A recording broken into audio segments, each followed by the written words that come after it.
여러분, 주택담보대출의 금리 올해 안에 7% 간다. 사실일까요? 저는 거의 사실이 될 거라고 봅니다. 앞으로 경기 상황에 따라서 어떻게 될지 모르지만 7%보다가 더 높게 8%, 9%, 10%도 갈 수 있습니다. 그만큼 말입니다. 전 세계의 긴축이 빨라지고 있고요. 그에 따라서 대한민국의 긴축도 빨라질 수밖에 없기 때문입니다. 당장 말입니다, 여러분. 이거 한번 보세요. 주택담보대출의 금리입니다. 작년 말, 그러니까 12월 31일 현재 주택담보대출 고정금리입니다. 고정금리는 상단이 4.98이었습니다. 상단이 4.98. 그런데 2022년 2월 10일 현재입니다. 상단이 5.77입니다. 5.77. 그러면 지금 한 달 사이에 주택담보대출의 고정금리가 얼마나 올랐다는 이야기죠? 0.792% 올랐다는 거예요. 0.792%. 거의 0.8%로 올랐다는 이야기잖아요. 한 달 사이에. 한 달 사이에 무슨 일이 있었느냐? 여러분, 1월 14일에 기준금리를 1%였던 것이 1.25까지 올라간 게 다예요. 기준금리를 0.25% 올렸다는 이야기예요. 기준금리를 0.25% 올렸는데 대출금리는 0.8%가 올라갔다는 이야기잖아요. 게다가 5.77%면 6%에 이미 근접한 거고요. 6%에 이미 근접한 거고요. 그러면 앞으로 금리가 더 오르면 어떻게 될까요? 더 오르면, 기준금리가 더 오르면 대출금리는 그만큼 더 오를 수밖에 없다는 이야기가 되나요? 저는 이게 결국 말입니다. 시장의 어떤 금리 자체가 굉장히 빠른 속도로 올라가고 있다고 보입니다. 이렇게 올라가는 데는요, 아주 단순하게 판단할 때는 말입니다. 단순하게 판단할 때는 이게 은행채 금리가 워낙 빠르게 치솟기 때문입니다. 5년 만기 은행채 금리가 지금 보시다시피 2.793%까지 올라갔습니다.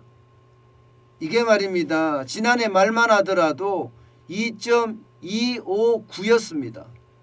그리고 2021년 1월 4일에는요 1.536이었습니다.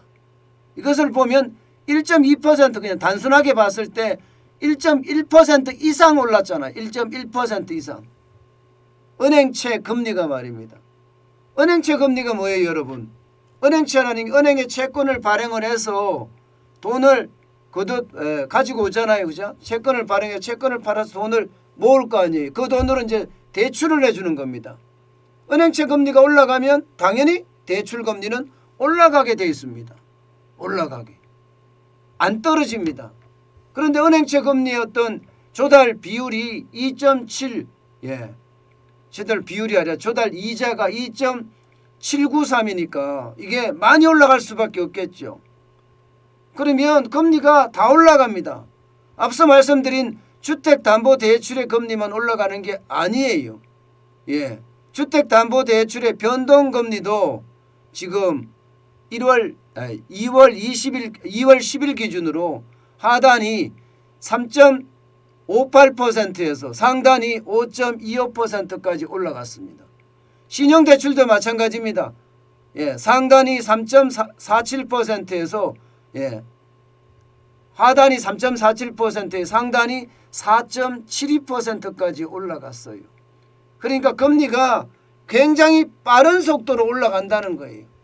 은행채의 어떤 조달 금리가 올라가기 때문에요.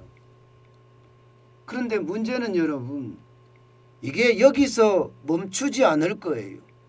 아마 은행채 금리가 계속해서 올라갈 거라고 봅니다. 현재까지는요, 보여져 있는 것만 하더라도 크게 두 가지가 있습니다. 첫 번째는요. 미국의 금리를 굉장히 빠른 속도로 지금 올립니다. 올해 7차례 금리 인상을 하겠다 뭐 이렇게 이야기할 정도로 미국의 기준금리는 굉장히 빠른 속도로 올릴 것으로 예상이 됩니다. 게다가 3월부터 금리를 올리기 시작을 하는데 이 3월에 올릴 때 빅스텝 그러니까 0.5%까지 올린다는 이야기가 나올 정도입니다. 빅스텝이라 그러면 0.5%를 올리는 건데 보통 0.25%를 올리는 게 통상적입니다. 그런데 0.5%를 올리면 2배를 올리는 거예요. 2배를. 2배를 올리면 시장에 대한 충격이 그만큼 크겠죠. 실제로 시장에 대한 충격 점점 커질 수밖에 없는 게 현실입니다. 현실이에요. 게다가 미국이 금리를 올리면 어떻게 될까요? 우리도 올려야 됩니다. 7번 올리면 우리도 버금가게 올려야 됩니다. 지금 벌써 우리가 3번 올렸죠. 작년 8월 그리고 작년 11월 그리고 올 1월에 올렸습니다. 0.25%씩. 그래서 0.5%의 기준금리가 1.25%까지 올라갔습니다. 1.25%까지. 그러면 우리는 얼마나 올릴까요? 미국이 7차례를 올리게 되면 우리는 그에 따라서 계속해서 올려야 되는 그런 상황입니다. 그러면 말입니다. 적게는 2%까지 금리가 올라갈 수 있다는 얘기잖아요. 2%. 1.25%가 앞으로 3번을 더 올려서 2%까지 금리가 올라가게 되면 거기에 대한 충격파 저는 엄청날 거라고 생각을 합니다. 결국 0.75%가 기준금리가 올라가게 되거든요. 그러면 대출금리는 지금 5.77%니까 주택담보대출이 이게 0.75% 기준금리가 올라갈 때 결국 말입니다. 대출금리는 1% 이상 올라갈 수 있다는 이야기잖아요. 그럼 7%는 그냥 오는 거예요. 7%는. 7%는 그냥 가는 겁니다. 올해 내로 뭐 당장 7%는 갈 거라고 그렇게 인식이 됩니다. 게다가 말입니다. 여러분 알다시피 돈도 지금 엄청 풀어요. 시장에다가. 한국은행은 시중에 돈을 줄여보자. 물가가 너무 올라가니까 폭등 수준이잖아요. 미국은 7.5% 올라가고 있고 우리도 2월 달에는 4% 가까이 올라간다는 그런 전망까지 나오고 있으니까 이게 장난이 아니에요. 그러니까 한국은행은 어떻게 하든 이게 물가 잡아보자. 통화량 잡아보자. 뭐 이런 생각에 금리를 올리지만 재정은 반대입니다. 대선 후보들조차도 돈 풀겠다만 하고 있고요. 심지어 전문가들이 재정의 화폐화까지도 꺼내들었습니다. 무슨 말이냐? 결국은 빚내서 돈을 막 뿌린다는 이야기예요. 재정의 화폐화라는 말이. 부채의 화폐화라는 것은 한국은행이 돈 찍어서 정부에다 상납하는 걸 말하는 거잖아요. 재정의 화폐화는요. 정부 자체가 채권을 마구마구 발행을 해서 그 채권으로 여러분 돈을 계속 뿌린다는 이야기예요. 채권을 마구마구 발행을 하면 어떻게 될까요, 여러분? 채권 시장에 공급이 넘치겠죠. 채권 시장에 공급이 넘치면 두 가지 이슈가 생깁니다.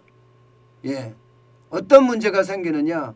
하나는 채권 가격이 떨어지고요.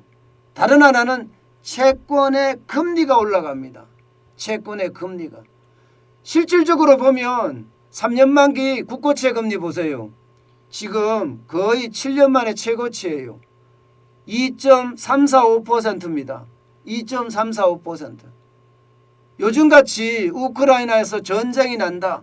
러시아하고 미국하고 3차 세계대전을 벌린다. 뭐 이러면서 난리를 치거든요. 그러면 이런 경우는요, 여러분. 사람들이 전부 안전자산에 몰리기 십상입니다. 안전자산에 몰리면 수요가 늘어나기 때문에 오히려 금리는 떨어져야 정상이거든요. 그런데 우리는 금리가 올라가고 있어요. 우리는 금리가.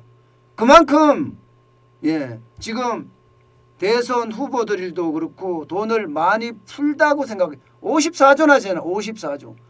정부가 2022년 1차 추경을 14조를 냈습니다마는 지금 더불어민주당에는 40조를 정액해서 54조까지 뿌리겠다는 거예요. 54조까지. 작년에가 1차, 2차에 걸쳐서 뿌린 금액이 여러분 49조 8천억 원인가 그렇습니다. 그런데 올해는 그거보다 더 능가해서 54조를 뿌리겠다는 거예요. 대통령 선거 놔두고 표심을 사겠다는 이야기죠. 그런데 이 표심을 사겠다는 이야기가 채권시장을 지금 붕괴시키고 있습니다. 채권시장을. 이들은 경제가 어떻게 되든지 우리 정부가 어떻게 되든지 상관없습니다. 권력만 다시 잡으면 된다는 생각에 돈 마구 뿌리자 이런 생각밖에 하지 않는 겁니다. 그러니 채권시장이 망가지든 말든 문제가 안 된다는 이야기죠. 그럼 계속해서 채권금리는 올라갈 수밖에 없어요. 요즘 같은 시기에. 안전자산으로 많은 사람들이 회귀하는 시기에 오히려 채권금리가 올라간다니 이게 참 말이 됩니까 여러분? 예? 그러니까 사람들은요 차라리 국채사자 이런 사람들도 많이 생겨요. 지금 2.345%면요 여러분 이거 우리 대출 예적금 금리보다 더 비쌉니다. 예적금 금리보다. 지금 예적금 금리는 1% 뭐 후반 이 정도 되잖아요. 그런데도 이게 채권에 대해서는요 지금 심각성을 느끼지 못한다. 저는 그렇게 생각이 들어요. 문제는요 이것 때문에 금리가 올라가죠. 또 있어요. 제가 두 가지 이야기했잖아요. 미국의 금리 인상 긴축이 빨라지는 거. 그 다음에 정부가 돈 푸는 거. 여기에 하나 더 이건 뭐 크지는 않은데요. 결국은 코픽스 금리 자체도 폭등하고 있다는 거예요. 코픽스 금리가 이게 폭등을 하면 여러분 결국 이게 대출 지표 금리거든요. 대출에 대한 금리가 계속 올라가고 있다는 이야기잖아요. 올라갈 수밖에 없는 게 여러분 예금 금리를 그만큼 올려주게 되면 당연히 대출 금리도 그만큼 올릴 수밖에 없습니다. 여러분 보시다시피 코픽스 금리가 신규 취급액 기준으로 보면 12월 달이 1.69%입니다. 2020년 12월 달만 하더라도 0.9%였던 것이 지금 2021년 11월 달에는 지금 1.69%까지 올라갔으니까 지금 조달금리나 뭐 대출금리가 지금 폭등하고 있다는 이야기잖아요. 그만큼 상황이 심각해지고요. 이대로 가면 결국 말입니다. 주택담보대출의 금리는 당연히 7%를 간다. 이렇게 예상할 수가 있습니다. 그것도 여러분 3번을 올렸을 때 7%예요. 미국이 만약에 7번을 다 올리면 우리가 미국보다가 금리가 낮은 수준으로 지킬 수 있을까요? 외국인들이 도망가지 않을까요? 미국 경제보다 우리 경제가 월등하게 좋다면 수출이 엄청나게 잘 된다면 외국인들이 빠지지 않고 지킬 수 있는데 미국보다 금리가 낮아도 그런데 사실 지금 수출도 적자로 돌아선 상태잖아요. 이런 상태에서 미국의 금리가 우리보다가 높다. 이것은 제가 봐서는 가정하기가 굉장히 힘듭니다. 이렇게 되면 말입니다. 미국이 7번을 올리면 우리도 적어도 7번 올려야 됩니다. 미국 금리보다는 높아야 돼요. 미국 금리가 7번을 올려서 2%가 된다면 말입니다. 2%가 된다면 우리는요 2.25나 2.5%까지 올라갈 수도 있습니다. 기준금리가 2.25나 2.5%까지 올라갔을 때 대출금리는요 7%는 이거는 뭐 당연히 넘고요. 7%는 8% 9% 갈 가능성도 굉장히 크죠. 8% 9%. 문제는 장기적으로 미국이 계속 금리를 올렸을 때 우리에게 오는 그 충격은 굉장히 클 거예요. 아마 주택담보대출을 받은 사람들은 요즘 발 뻗고 잠자기가 진짜 쉽지 않을 겁니다. 워낙 금리 인상 해대니까 이게 뭐 버티기가 진짜 만만치 않을 거예요. 게다가 뭐 7%도 우습다, 8%, 9%, 10%까지도 갈 수 있다, 이런 이야기까지 나오니까 더 두렵죠. 예, 실제로 그렇게 될 가능성이 굉장히 높습니다. 저는 그 어느 때보다 금리는 전폭적으로, 그것도 굉장히 빠르게 저는 인상이 될 거라고 예상을 합니다.